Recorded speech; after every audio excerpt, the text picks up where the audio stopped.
আচ্ছা, এরপরে আমরা ওই যে একজন কে যেন বললেন না যে আপনারা কি খালি পরিচিতি না, আমরা খুব গুরুত্বপূর্ণ সিদ্ধান্ত নিয়েছি। আমাদের প্রথম এটা হচ্ছে মেট্রো রেল চালু করা। আমাদের ম্যানেজিং ডিরেক্টর সাহেব আছেন এখানে, আমাদের সচিব মহোদয় আছেন। তো আমরা দ্রুততম সময়ে মেট্রো রেল চালু করার সিদ্ধান্ত নিয়েছি। তো এই সিদ্ধান্ত নেওয়ার আপনারা জানেন যে ওখানে কিছু স্টাফ অসন্তোষ আছে, আছে সেটার জন্য। তো সেটার জন্য আমাদের এটা একটা হচ্ছে একটা অ্যাডমিনিস্ট্রেটিভ একটা ভ্যাকুয়াম ছিল। যেহেতু সরকার পরিবর্তন হয়েছে, মেট্রো রেলের বোর্ডে কিছু প্রতিনিধি ছিল, সেগুলো পরিবর্তন করা দরকার ছিল। তো সেটা আমরা আজকে করে দিয়েছি এবং এটা আজকে জিও ইস্যু হয়ে যাবে। বোর্ড রিকনস্ট্রাকশন, ওই যে প্রধান উপদেষ্টা দপ্তরের একজন প্রতিনিধি এবং কি বলে যে বিদ্যুৎ বিভাগের একজন প্রতিনিধি মিসিং ছিলেন। তো আমরা সেটা আজকেই দিয়ে দিয়েছি সকালবেলা এবং এটা আজকে জিও হয়ে যাবে এবং তারা আগামীকালকে এটাতে বসবেন। আগামীকাল এই বোর্ডের মিটিং হবে। আমি ওই যে আমাদের ম্যানেজিং সাহেব আছেন, আমাদের প্রাক্তন সড়ক সচিব, তো উনি আছেন। তো উনি কালকে মিটিং করবেন এবং সেক্রেটারি সাহেব এটা চেয়ারম্যান।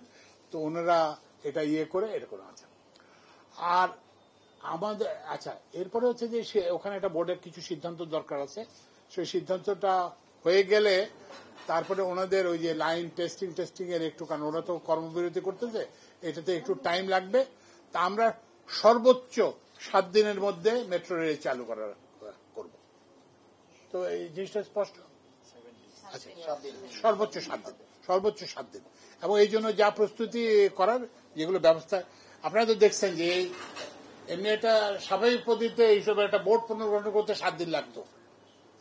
আজকে এটা আমরা করছি কতক্ষণে। আমি কিন্তু ওই প্রধানমন্ত্রীর কি বলে যে উপদেষ্টা, প্রধানমন্ত্রীর অফিসে যে উপদেষ্টা আলিমুজ্জামান সাহেবকে ফোনে আমি নামটা নিয়ে নিয়েছি এবং ওই যে কি বলে যে বিদ্যুৎ সচিব থেকে আমি বলছি তুমি নাম দিয়ে তুমি কাগজ পরে পাঠাও, আগে বোর্ড হোক, তারপরে তুমি এগুলো করো। তো ওই জন্য আমরা এখন সিদ্ধান্ত কিন্তু খুব দ্রুততার সঙ্গে হবে।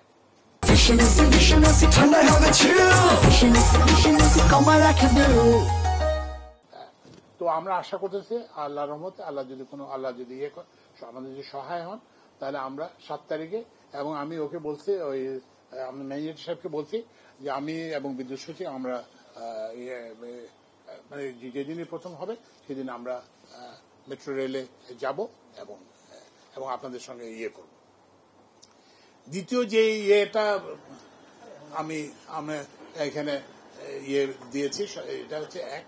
দ্বিতীয় যে সেটা হচ্ছে যে ব্যয় সংকোচন করতে হবে। আমি একটা ব্যয় সংকোচন পরিকল্পনা চাইছি, কারণ এখন তো জানেন যে সরকারের রেভিনিউ হয় নাই, অনেকদিন বন্ধ ছিল। তো এখন খরচ এইটা একটা করছি। আরেকটা হচ্ছে আপনি জানেন যে সড়ক জনপথ বিভাগের বিভিন্ন প্রতিষ্ঠানে আগুন এবং ওই যেটা বললাম যে কি বলে এটাকে ভাঙচুর হয়েছে। তো সেগুলো আমরা দ্রুততম সময়ে এগুলো যাতে হয় এবং এই যে সার্ভিস রেস্টোর করা হয়, সেটা ওই যে বিআরটিসির মনে সার্ভিস রেস্টোর করা হয়ে গেছে এবং অন্যান্য যারা যেটা সেবা সেটা আমরা রেস্টোর করার জন্য করছি। এবং এইটা একটা যে এটার সঙ্গে এইটাও আমরা দিয়েছি, নির্দেশনা দিয়েছি যে আগের মতো কোনো ওই যে হবে না, কি বলে এটাকে সিঙ্গেল সোর্স প্রকিউরমেন্ট হবে না। ওই যে চেনামুখের ঠিকাদারি হবে না। এখানে পরিষ্কার বলে দেওয়া হয়েছে যে এটা একটা ওপেন প্রসেস হতে হবে, মানে যেখানে সবার অংশীদার থাকতে হবে, যে কেউ যাতে অংশ নেয়। আমরা এই টেন্ডারিং এসব নাম টাম করে আমরা এগুলো মানুষকে অনেক ধোকা দিছি। তো এখন ধোকাবাজির কিন্তু দিন শেষ। তো সুতরাং আমরা এটা আর ধোকা দেব।